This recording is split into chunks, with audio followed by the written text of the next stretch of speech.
Welcome back to my channel. Ulysses, one of the most inspirational and motivational poem written by one of the celebrated poets of Victorian era, Alfred Lord Tennyson. এই ক্লাসে আমরা Alfred Lord টেনিসনের কবিতা যার নাম Ulysses, যেটা নাকি class 12-এর third সেমিস্টারে আছে, তার বাকি অংশটি আলোচনা করে নেব।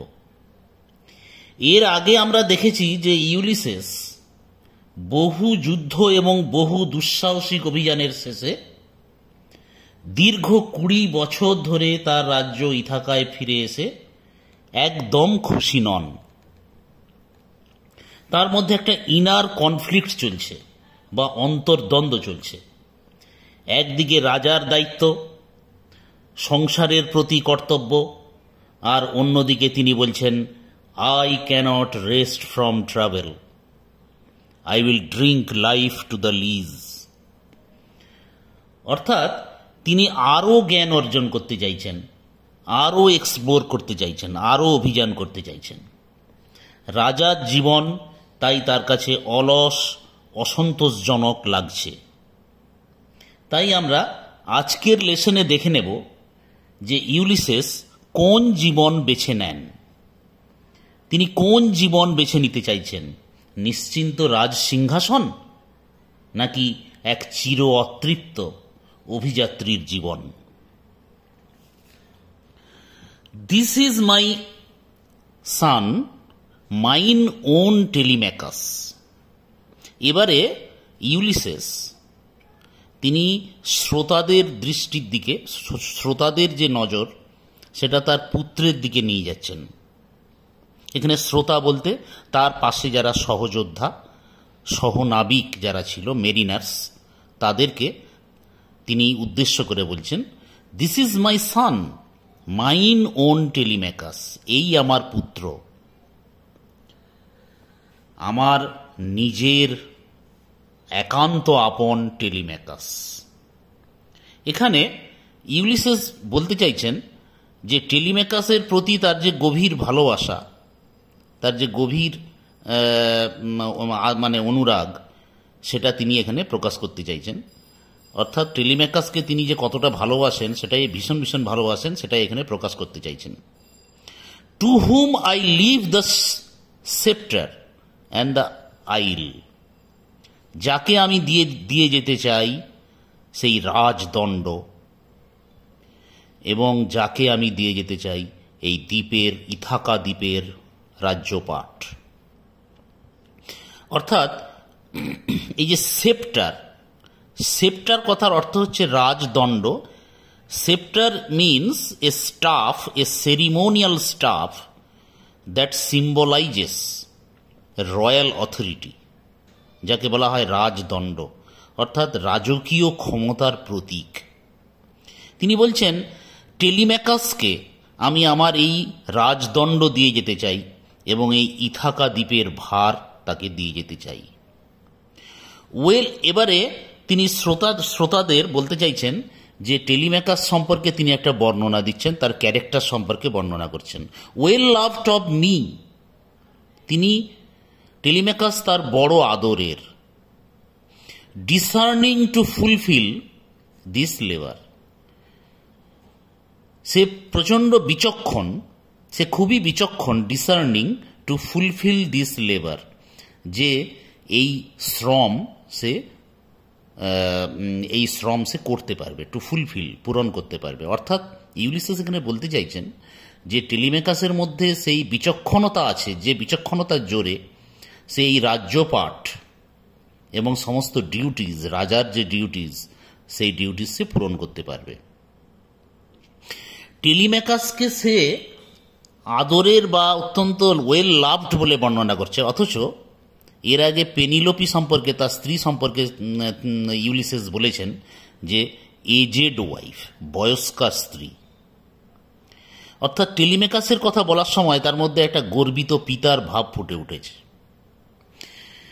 By slow prudence to make mild a rugged people, টেলিম্যাকাস ধীর বিচক্ষণতার সঙ্গে নম্র করবে, মাইল্ড করবে, নম্র করে দেবে সেই রাগেড পিপিলদের। রাগেড পিপিল বলতে এখানে সেই রুক্ষ, রূঢ়, অমার্জিত, আনসিভিলাইজড ইথাকাবাসীদের কথা বলছেন ইউলিসেস। অর্থাৎ টেলিমেকাসের উপরে তার পূর্ণ আস্থা আছে, যিনি তার বিচক্ষণতার সঙ্গে এই রাগেড পিপিলদেরকে সামলাতে পারবে বা মাইল্ড করতে পারবে।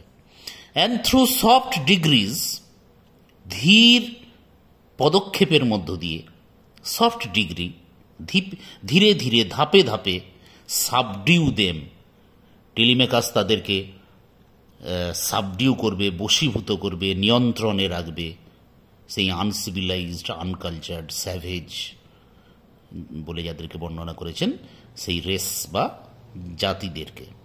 Two the useful and the good, তাদেরকে টেলিমেকাস নিয়ন্ত্রণে রাখবে, নিয়ন্ত্রণে রেখে তাদেরকে প্রয়োজনীয় হিসাবে গড়ে তুলবে, ইউজফুল হিসাবে গড়ে তুলবে এবং তারা ভালো কাজে লাগবে।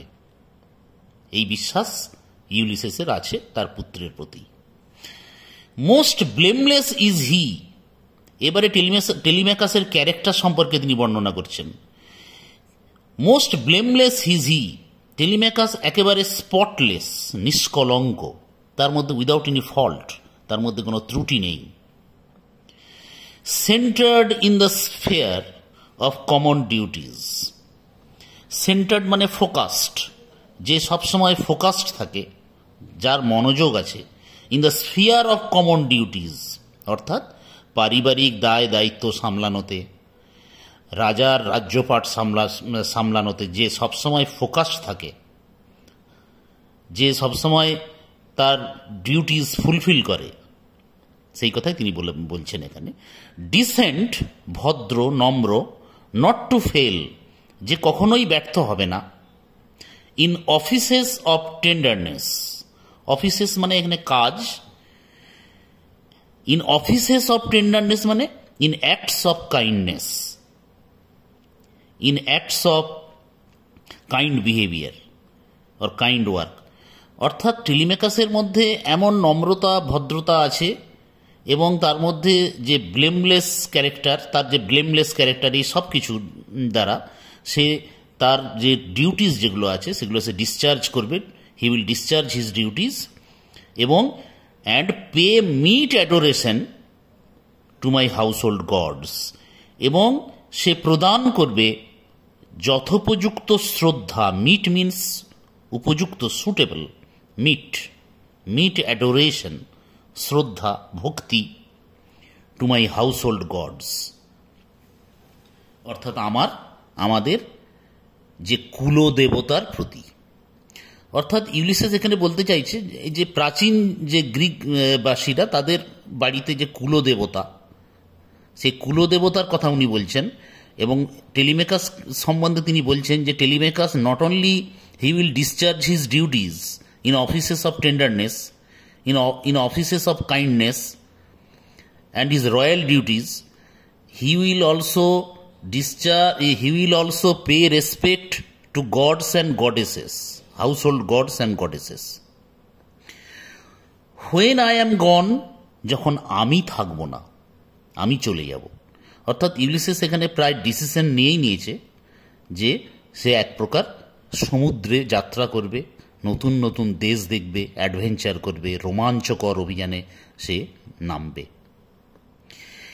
হি ওয়ার্কস হিজ ওয়ার্ক, সে তার কাজ করবে। আই মাইন, আমি আমার কাজ করব।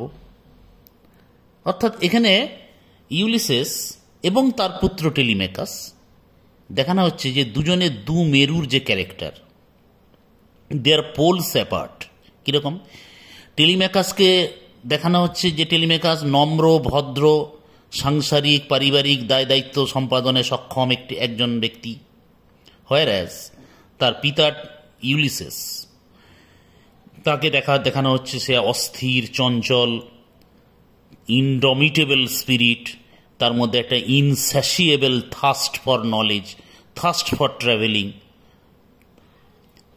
Desire for adventure, desire for thrilling journey, এই সমস্ত গুণাবলী তার মধ্যে রয়েছে। মানে জাস্ট অপোজিট বা বিপরীত। Let us proceed.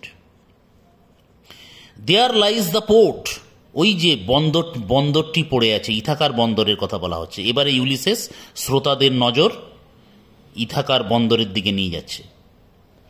ওই যে বন্দরটি পড়ে আছে, দ্য ভেসেল পাপস হার সেল, জাহাজ তার পালটিকে স্ফীত করছে, অর্থাৎ জাহাজের পালে বাতাস লেগেছে। দেয়ার গ্লুম দ্য ডার্ক ব্রড সিজ, ওই যে সমুদ্র, প্রশস্ত সমুদ্র, অন্তহীন সমুদ্র, অন্ধকার, গ্লুম, ম্লান আবছা অন্ধকার, সেই সমুদ্র, সেই সমুদ্রের দিকে সে ইঙ্গিত করছে, জাহাজের দিকে ইঙ্গিত করছে যাত্রার জন্য। এখানে গ্লুম কথাটি ওয়ার্ডটা ভার্ব হিসাবে ব্যবহার করা হয়েছে, যদিও এটা একটা adjective, gloomy adjective, gloom noun, gloom is used as a noun, but here it is used as a verb. My mariners, হে নাবিকগণ, এবারে তিনি তার নাবিকদেরকে আহ্বান জানাচ্ছেন, সেলারদেরকে, সহ নাবিকদেরকে আহ্বান জানাচ্ছেন।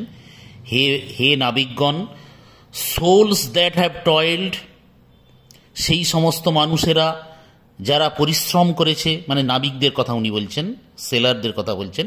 এখানে সোলস মানে কিন্তু আত্মা নয়, এখানে সোলস মানে the Mariners, he is mentioning or referring to the Mariners, যারা পরিশ্রম করেছে, অ্যান্ড রট, সম্পাদন করেছে, এক্সিকিউশন করেছে, executed all the difficult works, difficult jobs, বিভিন্ন রকমের কাজকর্ম সম্পাদন করেছে তারা।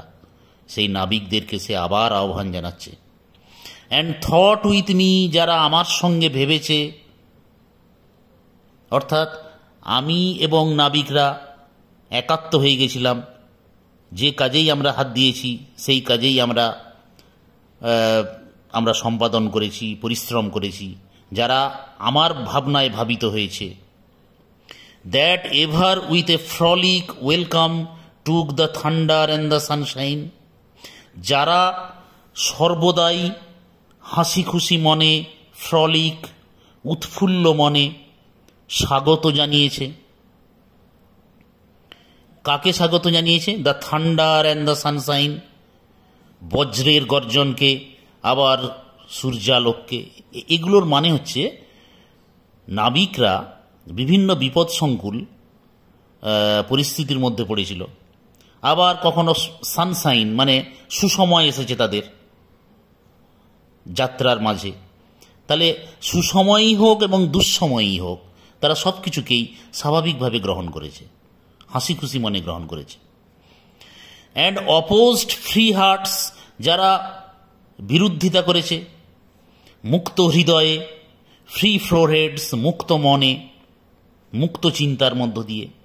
অর্থাৎ এখানে ইউলিসেস বলতে চাইছেন যে নাবিকেরা whatever obstacles came in their way, they opposed or fought with that obstacles freely, without any kind of hesitation, and with free foreheads, with clear thinking. Free hearts মানে সাহসিকতার সঙ্গে এবং মুক্ত চিন্তার মধ্য দিয়ে। You and I are old, তোমরা এবং আমি সবাই আমরা আজকে আমাদের বয়স হয়ে গেছে, বৃদ্ধ হয়ে গেছি। অর্থাৎ ইউলিসেস এবং তার সহনাবিকেরা এখন তাদের জীবনের শেষ প্রান্তে বা পড়ন্ত বেলায় এসে উপনীত হয়েছে। Old age hath yet his honour his toil, যদিও যতই বয়স হয়েছে তো কি হয়েছে, এখানে ইউলিসেস বলতে চাইছে ওল্ড এজেরও তাদের সম্মান এখনো প্রাপ্য বাকি আছে, এবং তাদের কাজ এখনো অনেক বাকি আছে, পরিশ্রম এখনো তারা করতে পারবে। তাহলে ইউলিসেসের মধ্যে যে স্ট্রং উইল, তীব্র মনের জোর, স্ট্রং উইল, প্রবল মনের জোর, সেই মনের জোরের কথা উনি তুলে ধরছেন, যে মনের জোরের মধ্য দিয়ে তিনি এই বাকি জীবনটা তিনি আরও সম্মান অর্জন করতে চাইছেন এবং আরও পরিশ্রম করতে চাইছেন। ডেথ ক্লোজেস অল, একদিন মৃত্যু আমাদের সকলের জীবনের ইতি ডেকে নিয়ে আসবে। But something near the end, near means before, this is an archaic form of before, something near the end, কিন্তু তার আগে, একেবারে সমাপ্তি হওয়ার আগে কিছু একটা আমাদের অর্জন করতে হবে, before the end. Some work of Nobel note, মহৎ কোনো কাজ, মে ইয়েট বি ডান, এখনো করা যেতে পারে। অর্থাৎ Ulysses has farm conviction that although they have become old, although he and his mariners have become old, lot of work is to be done, lot of things, work is to be completed, and he wants to do all the remaining works, and he wants to embark on traveling, undertake traveling and adventure. Not unbecoming men that strove with gods, মোটেই বেমানান নয় সেই সমস্ত মানুষদের কাছে, অর্থাৎ এখানে আবার সেই মেরিনারদের কথা বলছে, নাবিকদের কথা বলছে। তোমাদের মতো মানুষদের কাছে এটা মোটেই বেমানান নয়। ইউলিসেস তাকে নাবিকদেরকে ইন্সপায়ার করছেন, এনকারেজ করছেন, দ্যাট স্ট্রোভ উইথ গডস, যারা ভগবানের সঙ্গে লড়াই করেছে, যারা ভগবানের সঙ্গে যুদ্ধ করেছে, এই যে দেবদেবীর সঙ্গে যুদ্ধ করেছে। একথা উনি কেন বলছেন? ইলিয়াডে, হোমারের ইলিয়াডে, এটা আগে বলা হয়েছিল তোমাদের, হোমারের ইলিয়াডে আমি বলেছিলাম যে ইলিয়াডে যে ট্রোজান ওয়ারের কথা বলা হয়েছে গ্রিস এবং ট্রয়ের মধ্যে, এখানে যে সমস্ত গ্রিক দেবদেবীরা ছিলেন, সেই দেবদেবীরা এক একজনের পক্ষ অবলম্বন করেছিল। অর্থাৎ ইউলিসেস এবং তার মেনদেরকে, সহযোদ্ধাদেরকে, কলিগদেরকে, তাদেরকে অনেক সময় দেবদেবীর বিরুদ্ধে লড়াই করতে হয়েছিল, যুদ্ধ করতে হয়েছিল, কারণ দেবদেবীরাও মোটেই নিরপেক্ষ ছিলেন না, তারাও পক্ষ অবলম্বন করেছিল। The lights begin to twinkle from the rocks, ওই যে আলো মিটমিট করছে, ঝলক দিচ্ছে ওই শিলাভূমি বা পাথুরে পাহাড়ের ওপর থেকে, অর্থাৎ সন্ধ্যা নামছে, ঘরগুলোতে আলো জ্বলে যাচ্ছে। Ulysses is pointing out here that lights that are beginning to twinkle from the rocks. The long day wanes, দিন শেষ হয়ে আসছে, দিনটা ক্ষয় হয়ে যাচ্ছে, দীর্ঘদিন সমাপ্তির পথে, ইজ কামিং টু ক্লোজ। অর্থাৎ সন্ধ্যা নামছে। দ্য স্লো মুন ক্লাইমস, ধীর গতিতে চাঁদ আকাশে উঠছে, ধীর গতিতে চাঁদ আকাশে উঠছে, দিনের ইতি ঘটছে এবং আলো জ্বলে উঠেছে। Now is the time to begin our journey, Ulysses বলছে। The deep moans round with many voices, the deep here stands for the sea. The deep moans round with many voices. The sea moans, সমুদ্র যেন বিলাপ করে উঠছে, অদ্ভুত ধরনের শব্দ করছে সমুদ্র। উইথ মেনি ভয়েসেস, নানা রকমের শব্দ, কণ্ঠস্বর শোনা যাচ্ছে। ইউলিসেস এখানে বোঝাতে চাইছেন যে সমুদ্রের যে বিভিন্ন রকমের আওয়াজ বা শব্দ, সেটা ঢেউয়ের শব্দ হতে পারে, সেটা বাতাসের শব্দ হতে পারে, বা পাখিদের, সামুদ্রিক পাখিদের যে ডাক, এই সমস্ত শব্দ যেন একত্রে মিলেমিশে যেন একটা অদ্ভুত ধরনের বিলাপ ধ্বনি করছে। এবং ইউলিসেস এখানে পয়েন্ট আউট করছেন যে যাবার এক সময় এটাই, বেরিয়ে পড়ার এটাই প্রকৃষ্ট সময়। তাই তিনি মেরিনারদেরকে আহ্বান জানাচ্ছেন। কাম মাই ফ্রেন্ডস, এসো আমার বন্ধুরা। টিজ not to late to seek a newer world, এখনো আমাদের দেরি হয়ে যায়নি নতুন বিশ্বকে জানার ক্ষেত্রে। নতুন বিশ্বকে জানতে আমাদের এখনো দেরি হয়নি, এখনো সময় বাকি আছে, এখনই আমাদের বেরোতে হবে। পুশ অপ মানে সেট সেল, রওনা হও। অ্যান্ড সিটিং ওয়েল, সুশৃঙ্খলভাবে বসো, in order to smite the sounding furrows. আঘাত করো, স্মাইট মিন্স টু হিট, আঘাত করো সেই সাউন্ডিং ফারোজ। ফারোজ মানে জমিতে যখন ল্যাঙল করা হয় তখন খালের মতো রো সৃষ্টি হয়, রো, ওগুলোকে ইংরেজিতে বলা হয় ফারোজ। সেরকম জাহাজ যখন সমুদ্রের উপর দিয়ে যায় তখন সুবিস্তৃত আকারে একটা খালের মতো সৃষ্টি হয়ে যায়। জাহাজ যখন সমুদ্রের উপর দিয়ে যায় ফারোর মতো সৃষ্টি হয়, একটা বিরাট খালের মতো সৃষ্টি হয়, মানে একটা রেখার সৃষ্টি হয়। এখানে তার কথা বলা হচ্ছে। ইউলিসেস বলছে স্মাইট দ্য সাউন্ডিং ফ্যারোস, আঘাত করো সেই ফারোজগুলোকে যেখান থেকে শব্দ হচ্ছে।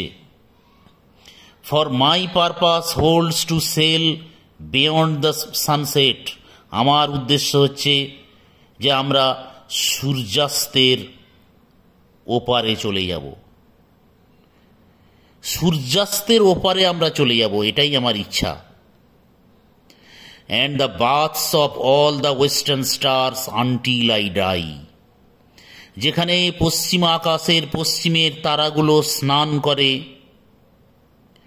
সেই যেখানে তারা স্নান করে সেই জায়গাতে আমরা চলে যাব যতক্ষণ না আমার মৃত্যু হয়। অর্থাৎ আমৃত্যু সে জার্নি করতে চায়।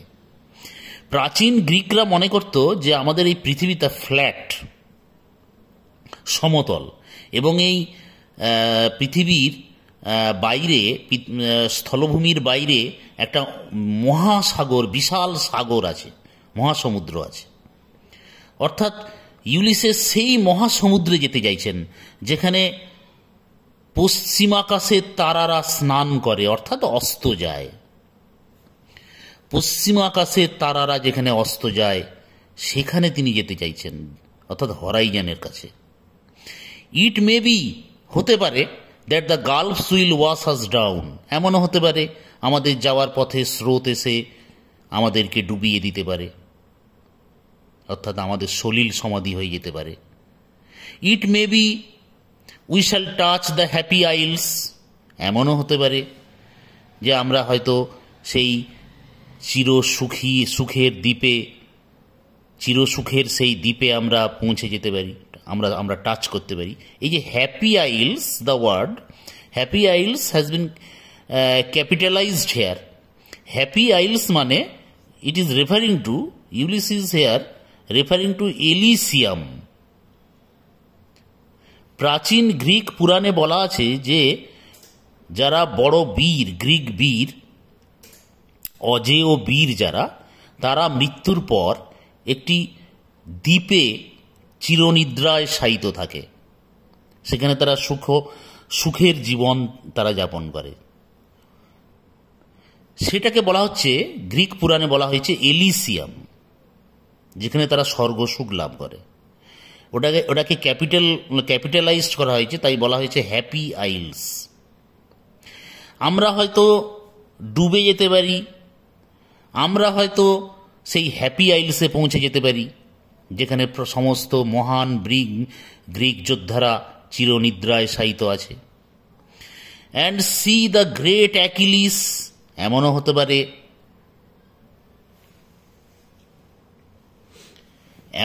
পারে, যে আমরা সেই মহান বীর অ্যাকিলিসের সঙ্গে সাক্ষাৎ করতে পারি সেই ইলিসিয়াম দ্বীপে, ইলিসিয়ামে, হ্যাপি আইলসে। অ্যাকিলিসের কথা আমি বলেছিলাম। অ্যাকিলিস হচ্ছে একজন মহান বীর যোদ্ধা। সমুদ্রের দেবী থেটিস এবং রাজা পেলিউসের পুত্র।